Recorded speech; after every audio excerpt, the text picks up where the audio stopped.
Olá pessoal, terceira tentativa para gravar o vídeo, né? Então, nos últimos dias, na verdade nos últimos meses, né? Há uma discussão de quem são os petistas do sinal trocado, né?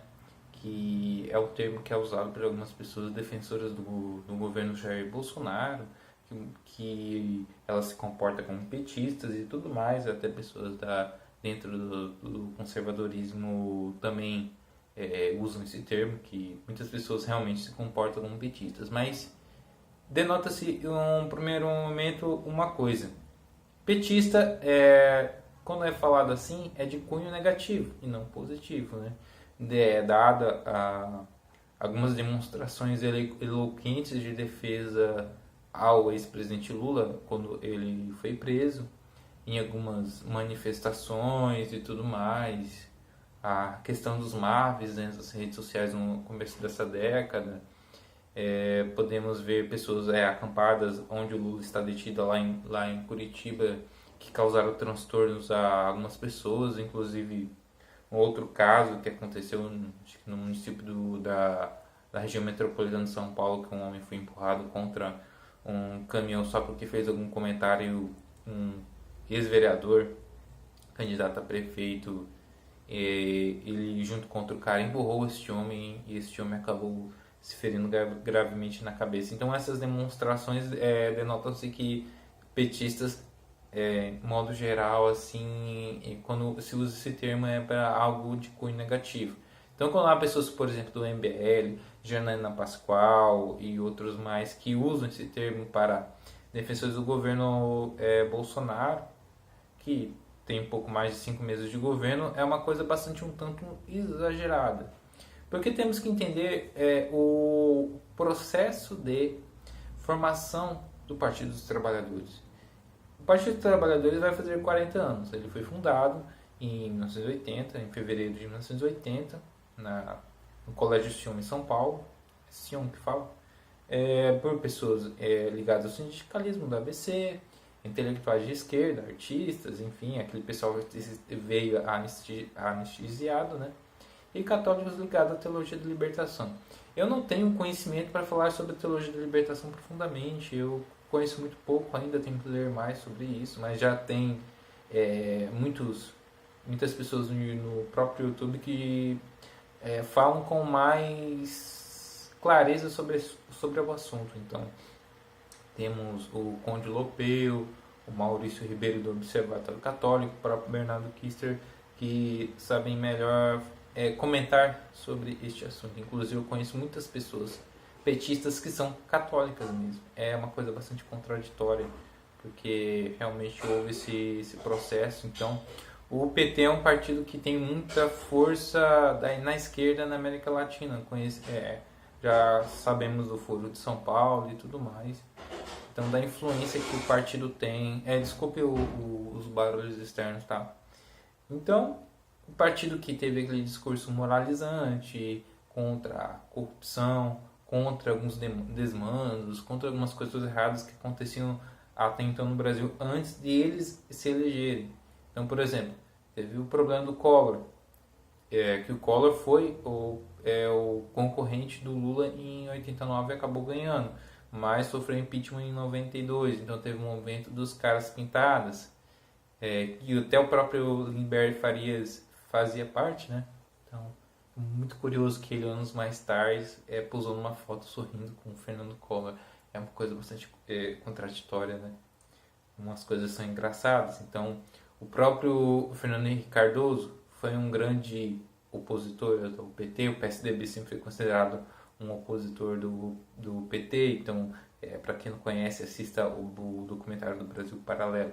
Então, o PT era aquela coisa, era contra o establishment, contra o que estava acontecendo até então. O que nós conhecemos hoje como centrão, né?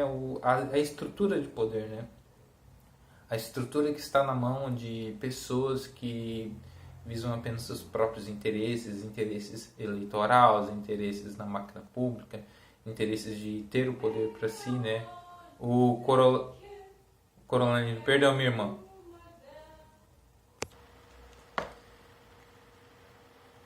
Perdão, galera, eu tive que pausar o vídeo para resolver aqui um problema em casa. Então, O PT sempre foi aquela coisa de tentar lutar contra o Estado que é errado. Eu lembro até teve uma foto, acho que foi lembrada, claro, nas redes sociais elas sempre escavam coisas do passado para nos expor, né? Vemos isso no Twitter. Então, pegamos recortes de jornal, reportagem da época, não existia internet. Existia diversos discursos de críticas do Lula até então que acontecia, que no Brasil o pobre vai à cadeia, o rico vira ministro e tudo mais. Aquelas coisas, o próprio Dirceu e o José Genuíno fazendo esse sinal para um reajuste de salário mínimo no ano 2000 e tudo que nós conhecemos. Então, o Lula tinha aquele discurso. O Lula ia no programa do Serginho Groisman, né, o Programa Livre, fazia críticas ao que estava acontecendo e tudo mais, que estava tudo errado, que o Fernando Henrique era um péssimo presidente. Até então era crente, então não posso fazer um juízo de valor de fato. Mas claro que tinha diversos problemas na gestão do Fernando Henrique Cardoso. E tinha muitas coisas que o PT ia contra, contra as ações desse governo. E nisso o PT usou isso na eleição de 2002. Então quando o PT ascendeu o poder, todos nós conhecemos o que estava por vir, né? Salão, Petrolão, BNDES, financiamento de ditaduras, aparelhamento do Estado e tudo mais, tudo o que a gente conhece. Mas até então, até 2002, vendo certas campanhas do PT, até o slogan "A esperança venceu o medo" e tudo mais, qual que era o discurso do PT até então? Resolver os problemas do país, resolver os problemas que o Brasil era um país com diversas carências e tudo, usando um discurso de um país melhor. Sempre aquele discurso revolucionário, um mundo melhor, vamos fazer um mundo melhor, país melhor, tudo mais, que você vai ter uma vida melhor. Ok, até então, dadas as circunstâncias, que o PT fez, quando pegou a máquina para ele, então ele com aquele discurso de destruir o establishment, ele fez parte do establishment. Vejamos que quantas vezes o PT não ensaiou o Centrão, quantas vezes o PT fez o jogo do Centrão, quantos partidos fizeram da base do PT. O PMDB, seu maior aliado, o Michel Temer era o vice de quem? Da Dilma. PP, PDT, PPS, sei lá, qualquer coisa.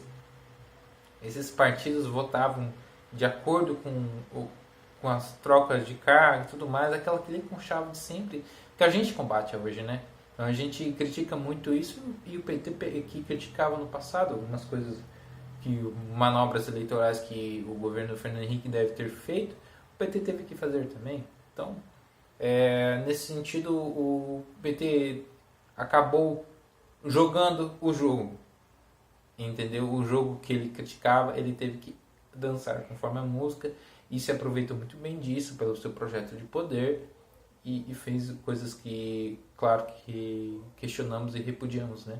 Então, nisso houve um movimento de rua e tal, que é o movimento brasileiro, o famoso MBL, que disse que os bolsonaristas, os bolsolavistas e tudo mais, que até a própria Janina Pascoal usa também, né? Que vocês são os petistas ao contrário, os petistas estão trocados e tal, porque vocês têm uma defesa cega ao presidente Jair Bolsonaro, que é a mesma coisa dos petistas e tudo mais. Mas vejamos, o Bolsonaro até então demonstra que e afirma assim de certa forma, mesmo que indireta, que há um problema no Congresso. E ele passou toda esta vida dele pelo político quase que imensamente inteira no Congresso Nacional como deputado federal. Ok, ele também foi eleito deputado pela bandeira dos militares. Muitas pessoas lembraram que os militares, depois da redemocratização, foram desvalorizados. Então foi uma briga. Ok, lá no Rio de Janeiro ele foi conhecido por isso. Mas até então, se ele fizer algo com mensalão, com chavo, petrolão, aparelhamento do Estado, não ter militantes que agridam pessoas, que façam fuzuê e tudo mais. Então, eu acho que é uma falta de proporção, né? Até então, quem que se arroga por um discurso moralizador, um discurso anticorrupção, anti-Estado, anti-establishment até então? Até antes de chegar ao poder. O MBL. O MBL que usa-se esse termo de petista ao contrário, tem passos parecidos com o PT até então, antes do PT chegar ao poder. Então quem que é os petistas nacionais trocados? É uma coisa totalmente contraditória. Quem que organizava manifestações contra o governo Dilma? O MBL. Quem que tem aquele discurso que queria até deveria derrubar o Congresso? Uma fala do Renan Santos que está sendo bastante reproduzida nas redes sociais do passado, que tinha que derrubar o STF. O Renan Santos, um dos fundadores do MBL. Quem que vai à rua levar tapa de petista? Que realmente, esses militantes de esquerda são pessoas realmente violentas, são pessoas levadas pelo ódio, pelas emoções. São os petistas, são o Arthur do Mamãe Falei. O Kim Kataguiri, com aquele discurso político dele, tinha aquela coisa, não, que somos contra o sistema, mas quando teve as manifestações em Brasília, até então falado por muitas pessoas, eles sabotaram aquilo e foram negociar com quem? Com o Centrão, com o Eduardo Cunha. Eles sentaram com o Eduardo Cunha, Aécio Neves. Então, acontece que o MBL, a sede de poder do MBL é tão grande, mas tão grande, mas tão grande, que ele já demonstra, a máscara do MBL já cai muito antes que a do PT caiu, porque o PT, pelo menos, não teve pressa. O PT ficou lá cutucando, até ele conseguir o que ele queria. Depois, com o tempo, ele já foi mostrando que a verdadeira face dele. O MBL nem isso esperou. O MBL... A sanha de poder dessa gente é tão grande, tão grande, que eles não esperaram. Eles querem poder desesperadamente, porque o MBL só apoiou o presidente Bolsonaro no último minuto da prorrogação do primeiro tempo, no segundo tempo, quando na iminência da eleição, porque eles precisavam fazer candidatos. Eles foram lá e apoiaram o Bolsonaro. Até então, eles faziam críticas ao presidente Bolsonaro, quando ele era deputado, né? Então, eles criticavam pessoas, apoiadores do Bolsonaro, diziam que apoiavam o PSDB, apoiavam o Flávio Rocha, mas viram que era uma barca furada, que eles precisavam chegar ao poder. Então, eles apoiaram o Bolsonaro, faltando isso aqui para chegar ao primeiro turno. Conseguiram. O Arthur Duval está na Lesp, o Kim Kataguiri está no Congresso, então a alçada de poder do Kim é maior. Só que assim, o discurso foi parecido. O discurso de transformação, de mudar algo e estar errado, é muito semelhante no PT e no MBL.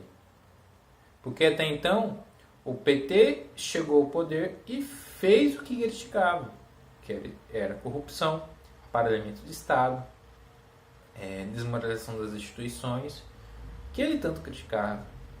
Então quem garante que o MBL não faça a mesma coisa? É muito parecido, é o mesmo discursinho do mundo melhor. Então quem são os petistas de sinais trocados? Os petistas da direita. Até então, o termo direita, esquerda é um termo muito vago, genérico. É um termo de 230 anos atrás. Você acha que a visão de mundo do passado se aplica hoje? Temos tantas vertentes ideológicas que esquerda e direita é uma coisa totalmente relativa, porque eles colocam no balaio de gato, no mesmo cesto que direita é os conservadores, tradicionalistas, anarcapitalistas, libertários, conservadores, liberais, tudo no mesmo. Isso tudo é uma coisa só, é direita. Pessoas com vários pensamentos, umas pessoas liberam, querem certas liberações, outras mais restrições, mas é tudo direita para a esquerda. E claro que nós temos que ver que a esquerda também não é a mesma coisa, não é tudo a mesma coisa, são todos comunistas e tal. Tem pessoas da esquerda que são até mais têm até visões mais conservadoras em muitas questões, eles não são tão revolucionários assim. Eles querem revolução, mas querem manter certas estruturas de poder. Mas tem os progressistas que, se puderem, querem defender até casamento de pessoas com animais e coisas mais abjetas e tenebrosas que nós aqui condenamos, né? Se você acompanha meu canal, meus vídeos de opiniões, eu acho que você não é um esquerdista, tá? Então você me chamaria de fascista. Então, esses termos são muito vagos, claro. Você não pode colocar na mesma linha de comparação alguém do MBL e uma pessoa conservadora. É uma coisa totalmente fora de propósito. Então, esses termos são muito vagos. E um cara como o Kim Kataguiri, ele mostra que ele quer chegar longe. E claro que eu acho que a ambição é uma coisa muito boa. A ambição é uma coisa muito positiva, mas desde que você não use meios escusos para tal, né? Não faça coisas sem que abalam a ética, né, e a moral. Então, eu acho que todo mundo tem que ter seu lugar ao sol desde que use os meios necessários para isso, né? Então, o Kim, ele tem essa visão de que ele quer chegar ao poder. Pensa que ele é um garoto, ele tem 23 anos. Eu mesmo tenho 27. O Kim Kataguiri, ele é um dia mais velho que minha irmã. A minha irmã tem 23. Ele nasceu dia 28 de janeiro de 96, ela nasceu dia 29 de janeiro de 96. Ele é um dia mais velho que minha irmã. Cara, um jovem da idade dele em 2015, 2016, sei lá que idade, já queria ser presidente, queria isso, queria estar no poder. É uma coisa muito louca, né? Você pensa que um garoto da idade dele que é o quê, bicho? Jogar videogame, sei lá, sair, pegar umas minas, beber todas, curtir a vida. O cara não, quer ser político, é uma coisa totalmente contraditória, né? Então veja que está na veia dele o poder. Claro que graças à memória curta do brasileiro, todo mundo vai esquecer essa treta do MBL de agora, na época das eleições de 2022. Isso é fato. As pessoas vão esquecer dessa treta do Kim contra as manifestações, que o Kim é aliado do Centrão, que o Kim ele quer fazer parte do establishment, ele e o MBL. E o MBL não veio para destruir o establishment, ele veio para fazer parte do establishment. E o Kim já mostrou isso. O Kim, esses caras do MBL. Por isso que eles se colocam contra as manifestações, porque eles querem agradar o Centrão. Porque eles sabem que dali tem muita barganha política, como o PT fez no passado. Então quem são os petistas nesse contrário? Quem é o petista ao contrário? Quem é o petista da direita? É quem está condenando o que o Centrão faz, essas atitudes do Rodrigo Maia, que se mostra uma pessoa totalmente antidemocrática, despreparada, uma pessoa sem valores nenhum, que passa por cima de tudo para chegar ao poder. Qual que foi a barganha política que ele usa? O que ele quer? Por que ele trava o governo dessa forma? Qual que é o objetivo desses caras? Esses caras não querem melhorar a vida da pessoa mais simples. Não. Eles querem apenas o poder. Eles querem a estrutura do Estado para eles. Pensam quanto que deve ser importante, quanto que move esses caras ter a estrutura de um país continental. Acho que, se não me engano, o Brasil é o quinto maior país do mundo, quinto ou sexto maior país do mundo em território geográfico. Se não me engano, acho que, eu não sei qual a posição de país mais populoso do mundo, mas o Brasil é maior que muitos países europeus. Estados brasileiros são maiores que muitos países europeus. Então, toda aquela estrutura de Estado na mão, país de mais de 210 milhões de pessoas na mão desses caras. Quanto de arrecadação, quanto de estatais, de verba, de poder que eles querem. Então, o PT no passado queria corrigir e melhorar o Brasil. O MBL usou o mesmo discurso. É muito parecido. Claro que a verniz do PT é aquela coisa. Sindicalismo, socialismo, aquela coisa de esquerda democrática, que é tudo aquele papo furado, que muita gente quer na lábia desses caras. Do CAP. Então o que o MBL fez? Não, que os petistas são ladrões, que o PT está errado, que a gente tem que tirar o PT do poder, que o PT destruiu o Brasil. A porcaria do Rondocap. Vai atrapalhar meu vídeo? Mas então, vejo uma semelhança do mesmo discurso. Esses caras do MBL, eles querem ser o centrão, só que com a verniz da direita. A verniz do liberalismo econômico, que o importante é o quê? Você ganhar muito dinheiro. Dane-se o resto. O PT, por muitos petistas, também era esse materialismo, né? Ganhar muito dinheiro. Claro, ganhar muito dinheiro inchando o Estado, mais cargos para todos, um Estado mais forte, mas a verniz do ideológico do MBL é o contrário. Não, para você ter mais liberdade para empreender, porque você pode ganhar dinheiro assim assado, que você pode abrir seu negócio, pagar menos impostos, mais liberdade, livre mercado, beleza. Mas o objetivo dos dois sempre foi o mesmo. Não foi melhorar o Brasil, é fazer parte dessa estrutura para pegar para eles. Então eles podem ser até inimigos ideológicos, claro que a gente pode dizer que mas o Kim sentou com o Freixo na mesa, o Marcelo Freixo, mas cara, aquilo lá não quer dizer muita coisa não. Às vezes o Kim, ele tem essa habilidade do Kim é tão evidente que ele se aceita a sentar à mesa com seus opositores para conseguir vantagens. Para ele não importa quem é opositor ou não, desde que possa dar algo a ele pode oferecer ao Freixo, oferecer alguém da esquerda. Se ele quiser ter a esquerda como aliada, se for necessário, ele vai fazer isso. Isso fica muito claro naquela imagem do Kim e o Freixo à mesa. Porque até então o Freixo e o PSOL, a esquerda em si, são inimigos declarados da MBL. Mas para o MBL, ou para o Centrão, esse tipo de coisa pouco importa quando você está no poder. Porque eles já estão no poder. Se eles tiverem interesse em comum, eles podem se aliar para um objetivo maior e depois voltarem às suas guerrinhas internas. O que aconteceu com a Dilma? A Dilma até então não tinha aquela estrutura do PMDB e tudo ao lado dela. Mas a fragilidade da população com raiva dela, com todas as intempéries econômicas, o que aconteceu?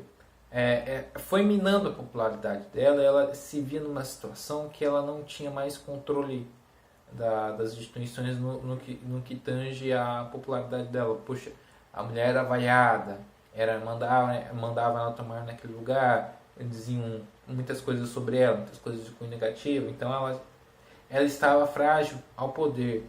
E o Centrão, vejam que o Centrão e muitas pessoas da esquerda em si, apesar que elas tinham uma defesa da Dilma, mas poderia ser uma defesa até falsa, porque eles queriam garantir que o sistema continue.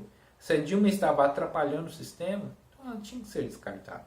Pensa que é uma lagartixa, a lagartixa ela não tem o poder de perder o rabo para fugir. A Dilma era o rabo. A lagartixa é o Centrão. Até então, quando a Dilma não era mais útil ao Centrão, foi facilmente descartado e o seu vício garantiu que essas instituições se mantessem de pé para garantir as benefícios àquele grupo político, né? Então, eles esperavam que o sucessor do Temer fosse alguém desta natureza. Eles não queriam um Bolsonaro. Eles queriam alguém que mantesse essa estrutura do poder e que fosse alinhado aos seus interesses, que pouco importa se são ideológicos ou não. Eles só querem manter aquele cara. Esses caras, eles votam as coisas mais objetas e as coisas mais indignantes se houver facilitações para eles. Isso é muito claro. Então, eles queriam um Henrique Meirelles, um Geraldo Alckmin, até um Ciro Gomes e um Haddad fariam esse jogo, né? Alguém como o Boulos ali era só um palhaço mesmo. Eles sabiam que não ia ganhar nada. Até então ele poderia fazer esse jogo porque ele não é nenhum maluco. Mas vejamos que Bolsonaro tem as convicções dele. Até então você não vê coisas que desmereçam o atual presidente da República. O nome dele não é citado na Lava Jato. Agora, pessoas que estavam sendo opositoras a ele na candidatura eram. Inclusive o Ciro Gomes, o Fernando Haddad, o Geraldo Alckmin, então. Então a população está cansada, porque esse jogo de poder que só via os interesses deles nos prejudicam. Até então, quem que são os petistas nós trocados, né? Fica a reflexão. Então, eu acho que eu já fiquei muito longo nesse vídeo, eu paro por aqui.